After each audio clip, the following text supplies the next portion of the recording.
Hi అండి, అందరూ నమస్కారం. నేను మీ వేణుగోపాల్ రెడ్డి ఫ్రమ్ జోష్ ఇన్నోవేషన్స్ ప్రైవేట్ లిమిటెడ్, జోష్ ఇన్స్టిట్యూట్ ఆఫ్ ఫారెన్ లాంగ్వేజెస్ మరియు ఎడినైన్ కెరియర్ గైడెన్స్ సంయుక్తంగా విద్యార్థులకు అవసరమైనటువంటి అనేక వీడియోస్ రూపొందిస్తూ ఉన్నాం. ఇందులో భాగంగా ఈరోజు మీరందరినీ కన్ఫ్యూజ్ చేస్తున్నటువంటి మరియు అత్యంత వివాదాస్పదమైనటువంటి కాన్సెప్ట్ని నేను మీకోసం తీసుకున్నా.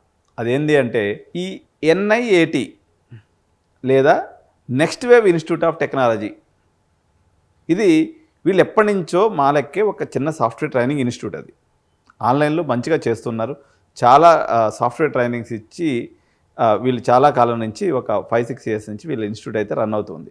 సడన్గా నేషనల్ ఎడ్యుకేషన్ పాలసీలో భాగంగా మేము వచ్చేసి ఒక ఇన్స్టిట్యూట్ని ప్రారంభిస్తున్నాం. యాక్చువల్గా ఇది ఇన్స్టిట్యూట్ కాదు, మాదే కాలేజ్ అని చెప్పేసి చెప్తూ గచ్చిబౌలిలో ఒక రెంటెడ్ బిల్డింగ్ తీసుకునేసి వీళ్ళు ఇన్స్టిట్యూట్ని అయితే స్థాపించడం జరిగింది. మొదటి నుంచి కూడా నెక్స్ట్ వేవ్ కాన్సెప్ట్ ఓవరాల్గా వాళ్ళు ఏదైతే టీచింగ్ చేస్తున్నారో దాంట్లో నాకు ఎటువంటి భేదాభిప్రాయాలు లేవు. కానీ వీళ్ళు అనేక రకాలైనటువంటి అక్రమ సంబంధాలని మరియు అపవిత్ర బంధాలని కొనసాగిస్తున్నారనమాట. ఇక్కడే వచ్చింది సమస్య. ఏంటి అంటే పేరెంట్స్కి వీళ్ళు ఏం చెప్తున్నారంటే, మాకు చైతన్య డీమ్డ్ యూనివర్సిటీస్తో టైఅప్ ఉంది కాబట్టి మేము ఇన్స్టిట్యూట్ని ఇక్కడ పెట్టుకొని ఉన్నాం. భారతదేశ చట్టాల ప్రకారం లేదా తెలంగాణలో స్థానిక చట్టాల ప్రకారం ఒక యూనివర్సిటీ అఫిలియేషన్తో వేరే సెంటర్ని నడపడానికి టెక్నికల్గా అప్రూవల్ లేదు. ఇప్పుడు లాస్ట్ ఇయర్ వీళ్ళు సక్సెస్ ఎంత కొట్టారంటే బాగా సక్సెస్ అయిందనమాట. అంటే దగ్గర 1000 మంది పిల్లలు జాయిన్ అయ్యారు. 1000 మంది ఇంటూ 10 లక్షల కాడికి వేసుకున్నా 13 లక్షలు ఎంతో ఛార్జ్ చేశారు. దగ్గర చాలా కోట్లలో డబ్బులు వచ్చినాయి. ఈ వ్యాపారం బాగా కలిసి వచ్చిందని భావించినటువంటి NIAT వారు దేశవ్యాప్తంగా ఉన్నటువంటి అనేక యూనివర్సిటీస్తో, ఉదాహరణకి గుంటూరులో ఉన్నటువంటి NRI అనుకోండి, లేకపోతే ఇంకా ఇదేది మన శారదా యూనివర్సిటీ జైపూర్, ఇట్లా రకరకాల యూనివర్సిటీస్తో వీళ్ళు ఒప్పందాలు చేసుకుని వచ్చేసి వాళ్ళు ఇక్కడ క్లాసులు రన్ చేస్తాము అని చెప్తూ ఉన్నారనమాట. పోయినటువంటి పేరెంట్స్కి ఒక మాట చెప్తున్నాను. ఒకప్పుడు ICFA యూనివర్సిటీ 2000 సంవత్సరంలో దగ్గర ఒక 24 ఏళ్ల క్రితం ఇటువంటి ప్రయత్నం చేసింది. వీళ్ళు చేసేటువంటి ప్రయత్నం ఏదైతే ఉందో ఇది చట్టానికి వ్యతిరేకమైనటువంటి పని. చట్టంలో దీనికి ఎటువంటి ప్రొవిజన్ లేదు. ఎవరో కోర్టుకు పోనంత వరకు, ఎవరో అబ్జెక్షన్ పెట్టనంత వరకు మీరు డిగ్రీ పట్ట ఇండైరెక్ట్గా తీసుకోవచ్చు. ఇదేంటంటే ఇప్పుడు NIAT అనే వ్యక్తికి ఎటువంటి గవర్నమెంట్ నుంచి వీళ్ళకి ఇటువంటి పని చేయడానికి అథారిటీ లేదు. మీరు అడగండి పేరెంట్స్గా, మీరు అక్కడ పోయినప్పుడు చైతన్య డీమ్డ్ యూనివర్సిటీ మీకు అడ్మిషన్ ఇస్తానంటున్నారు కదా, చైతన్య యూనివర్సిటీ నుంచి రిసీట్ ఇవ్వమని చెప్పండి, ఇవ్వగలరా? గుంటూరులో ఉన్నటువంటి NRI కాలేజీ సర్టిఫికేట్ రిసీట్ మీరు కాలేజీకి డబ్బులు ఎవరికి కడుతున్నారు? చైతన్య యూనివర్సిటీ కడుతున్నారా, శారదా యూనివర్సిటీ కడుతున్నారా, NRI యూనివర్సిటీ కడుతున్నారా, లేకపోతే ఇంకొక యూనివర్సిటీ కడుతున్నారా? సో మీకు అసలు యూనివర్సిటీ అన్న ఎంటిటీనే గచ్చిబౌలిలో లేనప్పుడు వీళ్ళు ఎలా ఆ ఇన్స్టిట్యూట్ని రన్ చేస్తున్నారన్నది, ఇంతమంది అధికారులు, ఇంతమంది వ్యవస్థ ఉన్నారు. ఇదే ముసుగులో నేను ఒకటి కాలేజీ యాజమాన్యాలు ఎవరైతే మంచిదే, కార్యక్రమంలో వాళ్ళు చెప్పేటువంటి ఎడ్యుకేషన్ మీద నాకు ఎటువంటి యాంబిగిటీ లేదు. ఉదాహరణకి ఇదే మోడల్లో వచ్చినటువంటి నెక్స్ట్ జనరేషన్ కాలేజీలు ఇంకొన్ని ఉన్నాయి. ఎగ్జాంపుల్ వచ్చేసి మీకు న్యూటన్స్ చెప్పేసి ఒక కాన్సెప్ట్ వచ్చింది. న్యూటన్స్ వాళ్ళు కూడా సేమ్ ఇదే కాన్సెప్ట్ని చేస్తున్నారు. వీళ్ళు ఏం చేశారంటే రిషీవుడ్ యూనివర్సిటీ అని చెప్పేసి ఢిల్లీలో ఒక యూనివర్సిటీ ఉంది. సో అందులో లోపల ఈ కాన్సెప్ట్ని ఇంప్లిమెంట్ చేస్తూ ఉన్నారు. వేరే నెక్స్ట్ వేవ్కి వచ్చేసరికి వీళ్ళకి ఎక్కడ ఫిజికల్ క్యాంపస్లో ఏ యూనివర్సిటీలో వీళ్ళు రన్ చేయకుండా మొత్తం తీసుకొచ్చి హైదరాబాద్లో పెడుతున్నారు. జనరల్గా హోటల్ మేనేజ్మెంట్ కాలేజీలో వాళ్ళు ఏం చేస్తారంటే ఇప్పుడు ఏదో ఒక యూనివర్సిటీ నుంచి, ప్రైవేట్ యూనివర్సిటీ నుంచి డమ్మీ డిగ్రీ తీసుకొచ్చి ఇస్తారు. బట్ బీటెక్ విషయంలో ఇది చాలా ప్రమాదకరం. ఎందుకంటే నెక్స్ట్ వేవ్ వాస్తవంగా ఈరోజు చాలామంది పెద్ద పెద్ద తలకాయలు ఉన్నారు దీంట్లో. CBIT వాళ్ళు ఉన్నారు, గోకరాజు వాళ్ళు ఉన్నారు, లేకపోతే CVR వాళ్ళు ఉన్నారు, ఇంకోళ్ళు. వీళ్ళందరూ పెద్ద పెద్ద వ్యక్తులు. వీళ్ళందరూ సంపాదన దాని ద్వారా సంపాదించుకొని బిజినెస్ చేస్తున్నటువంటి వ్యక్తులు. ఎటువంటి ఆథరైజేషన్ లేకుండా వేలాది అడ్మిషన్లు వీళ్ళు తీసుకుంటున్నారనమాట.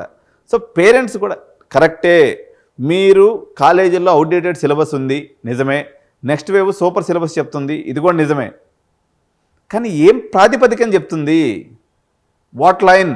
మీరు చైతన్య యూనివర్సిటీలోకి వెళ్ళేసి మీరు వాళ్ళకి పిల్లలకి పాఠాలు చెప్పండి, మీ నెక్స్ట్ జనరేషన్ సిలబస్ అని చెప్పండి, దాన్ని చదివించండి, అంతా బాగానే ఉంటుంది. కానీ మీరు అక్కడి నుంచి సపరేట్ చేసి, నేను కూడా అమీర్పేటలో ఉందండి నాది ఫెసిలిటీ, నేను తీసుకొచ్చేసి నేను నార్త్లో నాకు బోల్డ్ అని యూనివర్సిటీస్ పరిచయం ఉంది, నేను అక్కడి నుంచి సర్టిఫికేట్ ఇస్తాను, నా దగ్గరికి వచ్చి చదువుకోమంటే వెంటనే కేసు అవుతుంది. ఎందుకు అవుతుందంటే నేను ఒక ఇల్లీగల్ ప్రెమిసిస్లో ఒక వేరే యూనివర్సిటీ డిగ్రీని అవార్డ్ చేయడం అనేది టెక్నికల్గా ఇల్లీగల్. 1-2 చేస్తేనే కేసులు అవుతున్నాయి కూడా. అలాంటిది వేలాది మందిని గచ్చిబౌలి ఫైనాన్షియల్ డిస్ట్రిక్ట్లో పెట్టి నేను 10 యూనివర్సిటీ నుంచి డిగ్రీలు ఇస్తాను అని చెప్తూ ఉంటే ప్రజలు నమ్మటం, దాన్ని వ్యవస్థలన్నీ చూసి చూడనట్టుగా వదిలేయటం అన్నది చాలా విచిత్రమైనటువంటి పరిస్థితిగా కనిపిస్తూ ఉంది. సో వాళ్ళు చేసే కార్యక్రమం మంచిదైనప్పటికీ దీని యొక్క వలలో, దీని యొక్క సిచ్యువేషన్లో పేరెంట్స్ ఎవరు? ఇంకొకటి నేను ఎప్పుడు కూడా పేరెంట్స్కి చెప్పేది ఒకటే, లెగసీ కొత్త వ్యక్తులు చాలామంది వస్తారండి. నెక్స్ట్ వేవ్ కూడా ఒక కొత్త వ్యక్తి వచ్చాడు, ఆయన ఇప్పుడు మల్లారెడ్డి యూనివర్సిటీలో క్యాంపస్లో పెట్టి ఈ నెక్స్ట్ జనరేషన్ ఎడ్యుకేషన్ ఇవ్వచ్చు, లేదా కావేరీ యూనివర్సిటీలో పెట్టి ఇవ్వచ్చు, శ్రీనిధి యూనివర్సిటీలో పెట్టి ఇవ్వచ్చు, అరవర్లో పెట్టి ఇవ్వచ్చు. అలా ఏది సంబంధం లేకుండా లాస్ట్ టైం కూడా గురునానక్ యూనివర్సిటీ గొడవ అయినప్పుడు, లాస్ట్ టైం పర్మిషన్ రాకుండా గొడవ అయినప్పుడు గురునానక్ యూనివర్సిటీ వాళ్ళు నార్త్లో యూనివర్సిటీస్ ఇప్పుడుగా ఒక 200-300 ఉంటాయి ఒక స్టేట్కి. మనం ఏదో ఒక యూనివర్సిటీ సర్టిఫికేట్ తీసుకొచ్చి ఇచ్చేయచ్చు. ఎప్పటి వరకు? ఎవరు ప్రశ్నించినంత వరకు. కడుపు కాలినటువంటి వాడు లేకపోతే ఇంకేదైనా ఇతర కారణాలు వాళ్ళు కేసులు పెడితే వీటన్నిటిని ఎక్కడ మీరు పేరెంట్స్కి ఎదుర్కొంటారు? ఏం చేయదు సార్. మరి కాలేజీలో ఏమో అవుట్డేటెడ్ సిలబస్ ఉందని మీరే చెప్తున్నారు కదంటే, అమీర్పేటకి వచ్చి చదువుకోండి, కాలేజీకి వాటితో అటెండెన్స్ మేనేజ్ చేసుకోండి. అది ఇప్పుడు మీకు ఆంధ్రప్రదేశ్ పిల్లలు ఇక్కడ చదువుతున్నారు, ఆంధ్రప్రదేశ్లో బీటెక్ ఎంత పడుతుందండి? మీకు ఫీజు రీయింబర్స్మెంట్ ఫుల్గా ఇచ్చేస్తున్నారు. అదే కాలేజీలో తీసుకునేసి అమీర్పేటలో ఒక 10 కోర్సులు నేర్చుకోండి, లేకపోతే ఆన్లైన్లో నేర్చుకోండి. అదే కదా వాళ్ళు నెక్స్ట్ వేవ్ చేస్తున్నారు. దానికోసం 13 లక్షలు పెట్టాల్సిన అవసరం ఏంటి? డబ్బుల గురించి ఇక్కడ సమస్య లేదు, డబ్బులు అందరి దగ్గర ఉన్నాయి. కానీ మీరు ఒక ప్రాపర్ ఎంటిటీ లేకుండా ఒక లీగల్ బ్యాటిల్లోకి ఎదుర్కోవాల్సినటువంటి పరిస్థితి పేరెంట్స్కి తప్పనిసరిగా వస్తుంది. ఎన్ఐఐటి పేరెంట్స్ అందరూ కూడా ఇది గుర్తుపెట్టుకోవాలని చెప్పి నేను మనవి చేస్తున్నా. ఇందులో ఇంకా ఇంకొంతమంది కొత్త పుష్పాలు వస్తున్నాయన్నమాట మార్కెట్లోకి. వీళ్ళు ఏం చెప్తున్నారంటే ఏకంగా ఐఐటీలో మేము చదివిచ్చేస్తామని చెప్తున్నారు. 2 years మా కాలేజీలో చదవండి, 2 years ఐఐటీలో చదవండి. దీన్ని నమ్మిపోయే పేరెంట్స్ కూడా ఉన్నారు. హాస్యాస్పదం ఇది. బాగా చదువుకున్నటువంటి వాళ్ళే ఈ పనులు చేస్తుంటే టెక్నికల్గా ఐఐటీలో 2 సంవత్సరాలు చదివించేదానికి ఏ కాలేజీకి పర్మిషన్ లేదు, ఉండదు. ఇంకా ఏకంగా మేము IIITలో కూడా మేము చదివించేస్తాం 2 సంవత్సరాలు. IIITలో గేట్ లోపల కూడా రానివ్వరండి. మీరు అయోమయంలో పడిపోవద్దు. మేము ఎడ్యుకేషన్ యూనియన్ లీడర్గా ఉన్నప్పుడు నేను ఇట్లాంటి పోరాటాలు చాలా చేశాను. ఈ మధ్య నేను చాలా బిజీగా ఉండటం వల్ల ఈ టాపిక్ మీద మాట్లాడలేకపోయాను.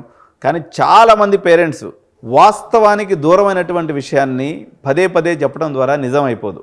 నేను చాలా బాధాతప్త హృదయంతో ఈ వీడియో చేస్తూ ఉన్నాను. ఎందుకంటే మీరు ఒక చదువుకున్నటువంటి పేరెంటు లేకపోతే ఆయనకి వ్యవసాయ కుటుంబం నుంచి వచ్చినటువంటి వాళ్ళు పోయి చేరటం సరే, విఘ్నులైనటువంటి వాళ్ళు, బాగా చదువుకున్నటువంటి వాళ్ళు కూడా ఇలాంటి మాయలో, అంటే జోసా కౌన్సిలింగ్ పెట్టడం, జేఈ మెయిన్స్ ఎగ్జామ్స్ పెట్టడం, జేఈ అడ్వాన్స్డ్ ఎగ్జామ్ పెట్టడం, ఇవన్నీ ఎందుకు? ఏదో ఇక్కడ ఐఐటీలో 2 సంవత్సరాలు చదివే ఆప్షన్ ఉన్నప్పుడు మనం ఇంజనీరింగ్ కాలేజ్ చదివి 2 సంవత్సరాలు ఐఐటీ పోయిస్తే మనకు బ్రహ్మగారమైన ప్లేస్మెంట్ వచ్చేస్తుంది. వాళ్ళు చెప్పటం ఎలా, మీరు నమ్మటం ఎలా? చాలా దురదృష్టం. మీ యొక్క ఆశల పల్లకీని, మీ యొక్క ఆశల కలల్ని ఎవరో సొమ్ము చేసుకునేటువంటి ప్రయత్నం చేస్తున్నారు.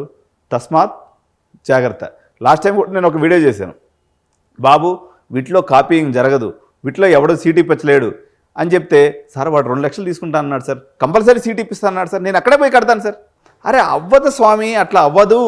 ఎగ్జామ్లో కాపీలు కొట్టి చేసేదానికి టెక్నికల్గా వీలు కాదు. ఈరోజు 30వ తారీఖు రావాల్సిన రిజల్ట్స్ ఇంకా 5 రోజులు పోస్ట్ పోన్ అయినాయి. మీరు 5 రోజుల తర్వాత చూసి కామెంట్ పెట్టండి. ఒకవేళ వీటిలో మాకెవడో డబ్బులు ఇచ్చాను సార్, వాడు నాకు కాపీ కొట్టించాడు, తద్వారా నా కేటగిరీ 1లో ర్యాంక్ వచ్చినటువంటి పేరెంట్ ఉంటే మీరు ఒక కామెంట్ పెట్టండి. ఇది అవాస్తవం, అబద్ధము. ఎందుకు నమ్మర్లే? మీరు నమ్మకేం చేస్తారు చెప్పండి? ఐఐటీలో 2 సంవత్సరాలు చదువుతారన్న నమ్మే మనుషులు మీరు నమ్మకేం చేస్తారు చెప్పండి? ఇది కూడా నమ్మేసి ఉంటారు. ఆలోచించండి మిత్రులారా, నిజానిజాలని తెలుసుకోండి, నిజం వైపుకి ప్రయత్నం చేయండి, నిజం వైపుకి పయనించండి. ఈ వీడియో నచ్చినట్లయితే లైక్ చేయండి, షేర్ చేయండి, నచ్చినట్లయితే మీ కామెంట్ని పెట్టండి. Thank you. జై హింద్.